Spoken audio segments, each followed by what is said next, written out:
जय यीशु बच्चों। प्यारे बच्चों, आज हम हमारे 6वां पाठ को पढ़ने वाले हैं जिसका नाम है ख्रिस्तीय चेतना। तो आइए इस क्लास को शुरू करने के पहले हम एक छोटा सा गीत गाकर पवित्र आत्मा को हम में भरने के लिए प्रार्थना करें, जिससे हम इस ख्रिस्तीय चेतना को समझें और उसके अनुसार हमारा परिवर्तन करें या रूपीकरण करें। चलिए हम हाथ जोड़कर गाना गाएं।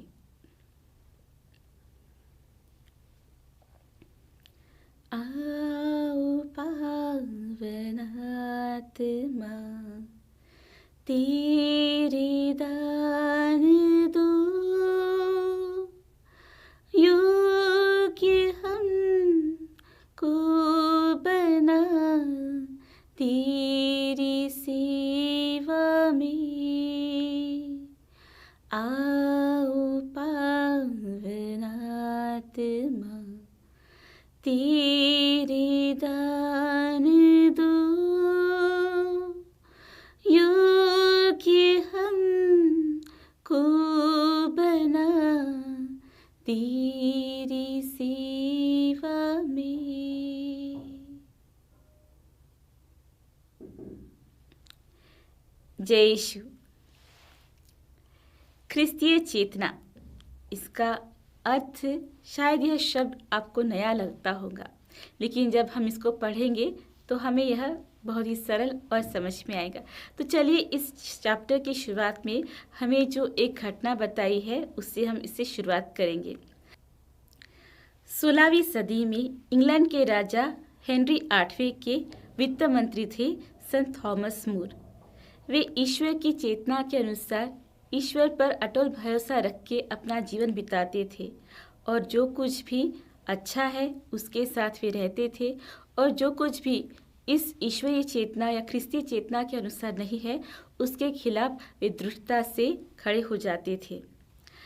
राजा हेनरी ने अपनी वाइफ कैथरीन को छोड़कर अन्ना बोलीन के साथ में विवाह करने की सोची, और इससे कलीसिया ने इसका सख्त विरोध किया।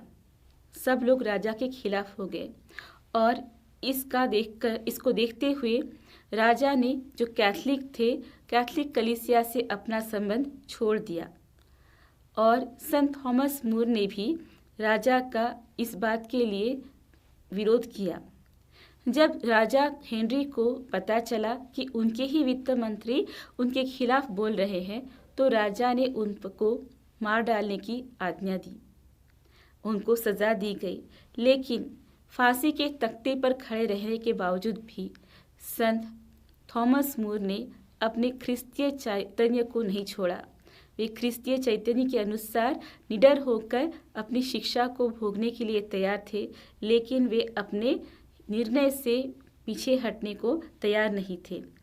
तो संत थॉमस का यह जो हमारे लिए उदाहरण है, हमारे लिए एक ख्रिस्तीय चैतन्य में दृढ़ रहकर बढ़ने का एक बहुत बड़ा उदाहरण या आदर्श है।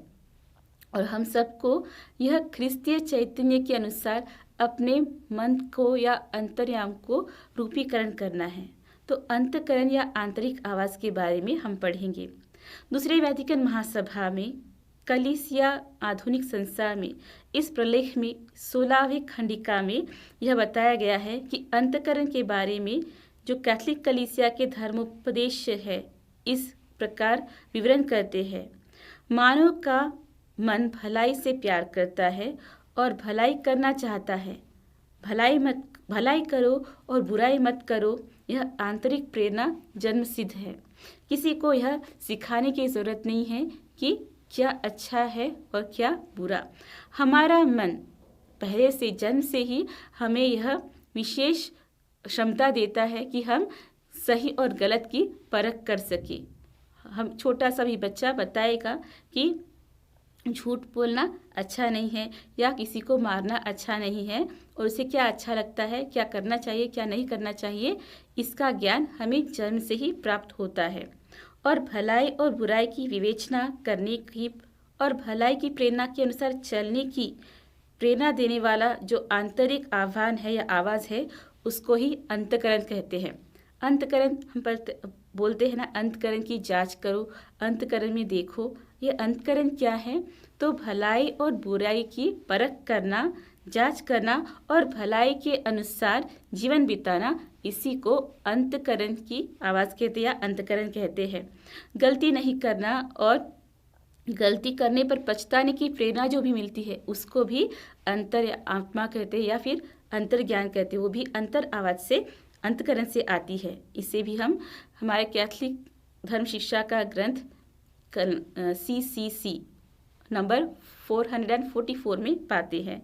और इसका जो अंतर आवाज़ है, हमारा अंतःकरण, इसके बारे में बाइबल में भी हमें ऐसा पढ़ने को मिलता है। नबी यशायाह का ग्रंथ अध्याय 30 वाक्य 21 में, जब तुम दाएं या बाएं मोड़ोगे तो तुम्हें कान के पीछे एक आवाज़ सुनाई पड़ेगी, यही रास्ता है, इसी से चलो। और यह अंतःकरण की आवाज़ है और इसी को हम अंतःकरण या आंतरिक ज्ञान बोलते हैं। और यह निरंतर हमें परमेश्वर की राह पर चलने में मदद करता है। अंतःकरण का महत्व। हमें अंतःकरण के बारे में क्यों पढ़ना है, इसका मानव जीवन में हमारे लिए क्या महत्व है, इसके बारे में वैतिकन महासभा निस्संदेह हमें बताती है। वह कहती है धार्मिक स्वतंत्रता नंबर 3। यहाँ पर हमें अंतःकरण के बारे में महासभा पढ़ाती है। जहाँ तक मानव की बात है, अपने अंतःकरण के द्वारा ही वह ईश्वर के नियमों के अनुसार अपने कर्तव्य को जानकर उनको स्वीकार करता है। मनुष्य का फर्ज बनता है कि वह सभी बातों में इस अंतःकरण का पालन करे। मानव का अंतिम लक्ष्य ईश्वर है और उस ईश्वर को तक पहुँचने के लिए यह सब आवश्यक भी है। और इसीलिए अंतःकरण के खिलाफ काम करने के लिए कभी भी हम मजबूर नहीं किए जाए। इस तरह अपने अंतःकरण के अनुसार काम करने से किसी को भी नहीं रोकना चाहिए। धार्मिक स्वतंत्रता नंबर 3। अंतःकरण के फैसले अलंघनीय है, मतलब जो भी हमारा अंतःकरण से हम निर्णय लेते हैं वे हमेशा से ही सही रहते हैं, उसका हम कभी भी उल्लंघन नहीं कर सकते हैं। लेकिन कभी कभी हमारी शारीरिक परिपक्वता की कमी, इमेच्योरिटी के कारण या फिर अंतःकरण के जो निर्णय हैं वो गलत हो सकते हैं। वो गलत क्यों होते हैं, उसके अलग अलग कारण हैं।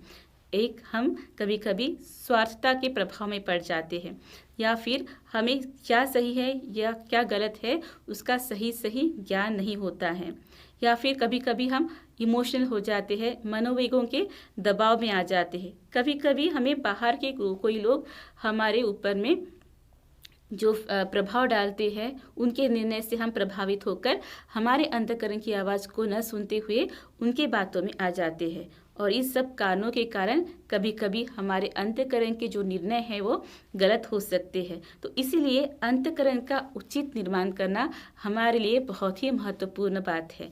जब तक हमारे अंतःकरण का रूपीकरण ठीक रूप से नहीं होगा, तब तक हम जो निर्णय लेंगे वह ठीक नहीं होंगे और हम अच्छा जीवन नहीं बिता पाएंगे। इसीलिए इस परिपक्वता को पूर्ण होने में और अंतःकरण के फैसले का पालन करने के लिए हम सब लोग का एक दायित्व है कि हमें हमारे अंतःकरण की आवाज़ के अनुसार जीवन बिताना है। और उत्तम अंतःकरण को बनाने के लिए उसके खिलाफ आने वाले जो कार्य है उसका विरोध करना है। और साथ ही साथ हमको ये समझना चाहिए कि मेरे मन से या अंतर आवाज़ से जो मुझे प्रेरणा मिल रही है वे बराबर है या नहीं, मेरा अंतःकरण उत्तम अंतःकरण है या नहीं। ठीक है बच्चों, तो अब हम देखते हैं स्वभाव के आधार पर विविध प्रकार के अंतःकरण। जिस तरीके का हमारा स्वभाव है उस तरीके से हमारे अंतःकरण अलग अलग प्रकार के बनते हैं। तो सबसे पहले हम देखते हैं पापमय अंतःकरण। पापमय अंतःकरण मतलब सिंफुल कॉन्शियस, जिसको हम इंग्लिश में सिंफुल कॉन्शियस कहते हैं। अंतःकरण को इंग्लिश में कॉन्शियस कहते हैं।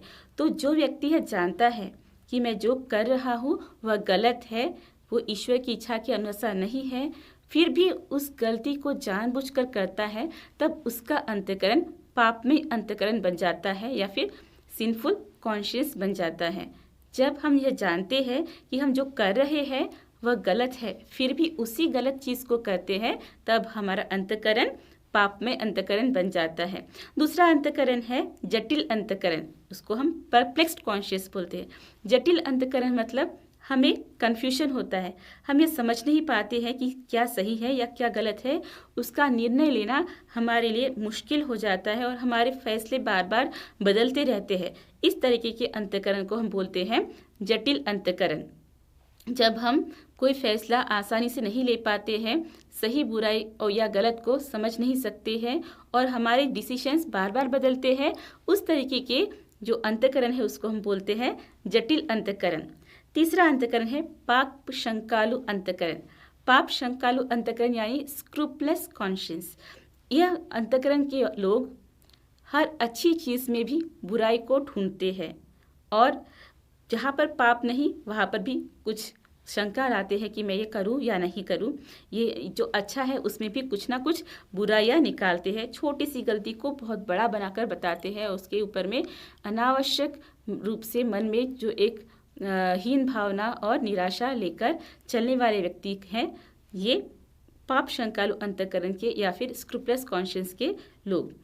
चौथा है शिथिल अथवा ढीला अंतःकरण, जिसे हम लैक्स कॉन्शियस बोलते हैं। लैक्स कॉन्शियस मतलब जो बड़े बड़े अपराधों को भी हल्का समझ के उसके जो हमको पाप भाव न होते हुए हर गलत काम को भी साधा समझकर करने वाले लोग या निसार समझने वाले लोग, छोटी छोटी गलतियों को गलती नहीं मानते, ऐसे अंतःकरण के लोग को हम बोलते हैं शिथिल या ढीला अंतःकरण के लोग, जिसे लैक्स कॉन्शियस बोलते हैं। अब पांचवा कॉन्शियस है उत्तम अंतःकरण या फिर राइट कॉन्शियस। ये जो ऊपर दिए गए हमने चार कॉन्शियस या चार अंतःकरण के बारे में पढ़ा है, पापमय अंतःकरण, फिर जटिल अंतःकरण, पाप शंकालु अंतःकरण, ढीला या शीतल अंतःकरण, इन सबसे हटके है या सबसे अलग है उत्तम अंतःकरण। उत्तम अंतःकरण में हमेशा अच्छे से सोच समझकर अच्छे वस्तुओं का वस्तु स्थिति को मापदंड करके सही निर्णय लिया जाता है और उस फैसले को पूर्ण रूप से निभाया जाता है। तो यह उत्तम अंतःकरण की आवाज़ हमें हमारे जीवन को अच्छा बनाने के लिए, सही निर्णय लेने के लिए और किसी से भी प्रभावित न होकर अपने निर्णय पर स्थिर रहने के लिए मदद करते हैं। तो अब हम उत्तम अंतःकरण के निर्माण की आवश्यकता को देखेंगे। प्यारे बच्चों, क्यों हमें उत्तम अंतःकरण निर्माण करने में इतना ध्यान देना चाहिए? भलाई से प्यार करते समय भी हम अपने स्वभाव के कारण बुराई के प्रभाव में आने वाले पाप में पड़ जाते हैं। संत पौलुस भी हमें यही कहते हैं। रोमियो के नाम संत पौलुस का पत्र अध्याय 7 वाक्य 19 में वे कहते हैं, मैं जो भलाई करना चाहता हूँ वह नहीं, बल्कि जो बुराई नहीं करना चाहता वही कर डालता हूँ। वे अपने इस अंतःकरण के जो परेशानी है उससे निकले उनके उद्गार हैं। वे कहते हैं रोमियो के नाम संत पौलुस के पत्र अध्याय 7 वाक्य 19 में, जो मैं भलाई करना चाहता हूँ वह नहीं, बल्कि जो बुराई नहीं करना चाहता हूँ वही कर डालता हूँ। संत पौलुस का यह कथन यही स्पष्ट करता है किस तरह पाप की जो फैसले है, शक्ति है, उससे दुर्बल होकर हमारे अंतःकरण दुर्बल हो जाता है और हम जो नहीं करना चाहते हैं वही कर डालते हैं। क्योंकि मानव के जो कमज़ोरी है, मानव स्वभाव की कमज़ोरी, उसके कारण कभी कभी हम पाप में पड़ जाते हैं और उस पाप के प्रभाव से हमारे अंतःकरण के निर्णय भी बदलते जाते हैं और हम सही निर्णय नहीं ले पाते हैं। अंतःकरण जन्म सिद्ध है, मतलब जन्म से हर एक व्यक्ति, हर एक छोटे बच्चे को भी अंतःकरण होता है और इसीलिए इसका निर्माण किए जाने की ज़रूरत है। तो हमारे अंदर में अंतःकरण है, लेकिन उसका सही रूपीकरण करना चाहिए। तो यह निर्माण एक निरंतर प्रक्रिया से संभव होता है। किसी एक दिन में 5 मिनट में हम अंतःकरण को मिक्सी में चला के या चूल्हे पे चला के बना नहीं सकते हैं या खरीद नहीं सकते। इसे एक समय बहुत लंबे समय से ट्रेनिंग के साथ में हम यह उत्तम अंतःकरण को निर्माण कर सकते हैं। तो उत्तम अंतःकरण के लिए हमें क्या क्या करना चाहिए? इसका निरंतर जो प्रयास, हमेशा कंटिन्यूअस परसिस्टेंस से ही यह अंतःकरण तैयार हो सकता है। तो इसके लिए वह कर्म सिद्ध होता है ना। तो जीवन की परिस्थितियों में समाज की प्रणालियाँ, शिक्षा, धार्मिक दृष्टिकोण, नियम आदि बातें इस उत्तम अंतःकरण को निर्माण करने के लिए अपना अपना प्रभाव डालती है। कौन सी चीज़ें हमारे अंतःकरण के निर्माण को प्रभाव डालती है?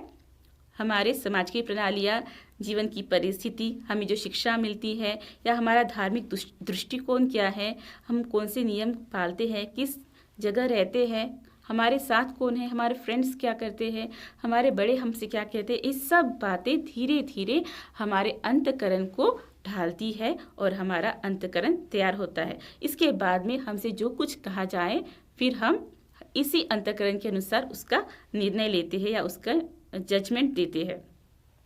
उत्तम अंतःकरण के निर्माण में ध्यान देने लायक बात यह है कि भलाई के अनुकूल फैसले लेने में भी मन को प्रशिक्षण देना पड़ता है। अच्छाई करने के लिए भी, अच्छाई कैसे करनी चाहिए उसका भी प्रशिक्षण देने के लिए हमको मन को तैयार करना पड़ता है। स्वाद की प्रेरणा जो हमें मिलती है, हम मनुष्य होने के कारण हमेशा अपना स्वाद खोजते हैं, लेकिन हमें उत्तम अंतःकरण निर्माण करने के लिए हमारे जो स्वाद की प्रेरणाएं मिलती है, सेल्फिशनेस है, उसको अलग करना है और निस्वार्थ होकर निष्पक्ष रूप से हमारे अंतःकरण के निर्णय लेना है। उसके साथ ही साथ हमें यह देखना है कि नैतिक जीवन में आने वाली चुनौतियों का हम कैसे विरोध करेंगे और सभी बातों को सत्य और न्याय के अनुसार हम स्वतंत्र रूप से फैसला लेने की हमारी जो मानसिक तैयारी है, उसी परिपक्वता तक हम पहुंचने के बाद उत्तम अंतःकरण को निर्माण कर सकते हैं। और इसके साथ ही भलाई करने के लिए तीव्र तमन्ना या तीव्र इच्छा हमारे मन में होनी चाहिए और वह किसी भी प्रभाव से बदलनी नहीं चाहिए। अंतःकरण की प्रेरणा के अनुरूप अच्छे फैसले लेकर उन्हें निरंतर अपने जीवन में लागू करने से ही हम जो अंतःकरण का निर्माण है उसमें अग्रसर होंगे। और अंतःकरण की प्रेरणाओं को तिरस्कार करते हुए बुराई की राहों के कदम में हम आगे बढ़ने से हमारा अंतःकरण कालचक्र में थोड़े टाइम के बाद में अपने आप बुरा हो जाएगा, या तो पापमय, जटिल, लैक्स या ढीला, शीतल या फिर पाप शंकालु बन जाएगा। तो इसीलिए यदि हमें उत्तम अंतःकरण का निर्माण करना है तो हमें सत्य और न्याय के साथ, हमेशा सही फैसलों के साथ निष्पक्ष होकर, निस्वार्थ होकर इसका रूपीकरण करना है। तो अभी हम देखेंगे कि असली अंतःकरण का निर्माण एक निरंतर संशोधन है, रिसर्च है, जिसे हम 1 या 2 दिन में पूरा नहीं कर सकते हैं। अगर हम एक बार अपनी स्टोरी सुनी होंगी अंतःकरण के निर्माण के बारे में। एक बार एक छोटा बच्चा स्कूल से वापस आने के समय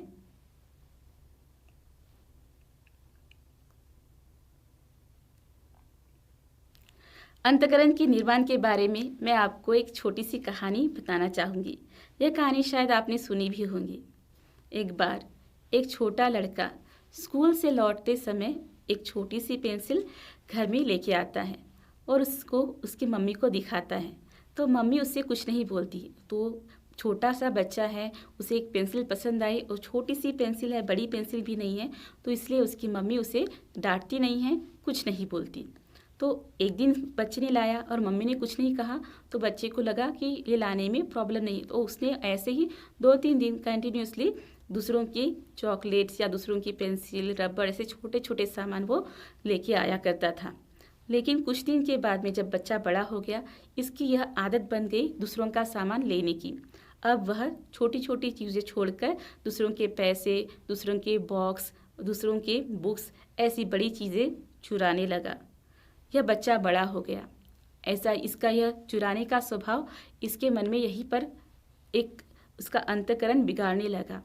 उसे उसमें कुछ भी गलत नहीं लगता था और उसकी मम्मी ने भी उसे कभी करेक्ट नहीं कराया कि बेटा तुम ऐसा नहीं करना चाहिए। इसके बाद में बच्चा जब बड़ा हो गया तो बड़ा चोर बना। अब वह लुटारू बन गया और बैंक में पैसा चोरी करने लगा, लोगों के घर लूटने लगा, उनका सोना चांदी लूटने लगा।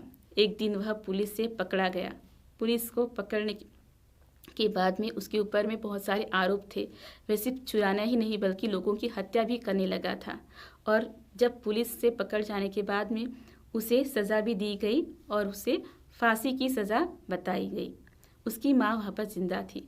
फांसी को ले जाने के पहले सिपाहियों ने उनसे पूछा कि आपकी कोई लास्ट विश है तो हम आपको पूरा करना चाहेंगे, किसी से आप मिलना चाहते हैं क्या? तब उसने कहा, उस लड़के ने, कि मैं अपनी माँ से मिलना चाहता हूँ।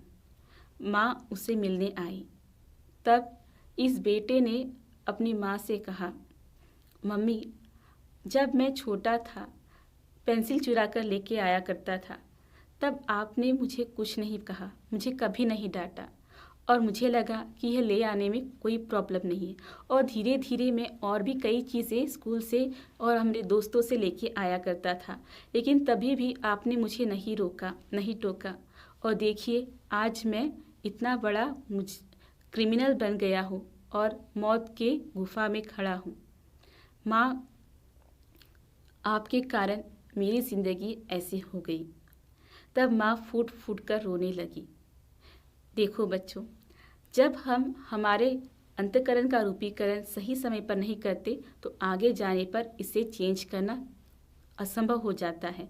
इसीलिए सही समय पर हमें अच्छी आदतों और अच्छे बुक्स, अच्छे दोस्त, अच्छे लोग, अच्छी प्रेरणाओं को देखकर हमारे अंतःकरण का रूपीकरण करना है और हर बुराई से बचना है। तभी हम अच्छे निर्णय ले सकते हैं और एक ख्रिस्तीय चैतन्य के अनुसार जीवन बिता सकते हैं। तो हम इस क्लास को यहीं पर कंक्लूड करेंगे। अंतःकरण के निर्माण में ध्यान रखने वाली बातें और उसके बाकी पॉइंट्स को हम अगले एपिसोड में देखेंगे। तो चलिए बच्चों, क्लास को यहीं पर कंक्लूड करते हैं हम एक छोटी सी प्रार्थना द्वारा। हे प्रभु, हमारे मुक्तिदाता, हमारे मार्गदर्शक, हम अपने आप को आपके चरणों में समर्पित करते हैं। हे प्रभु,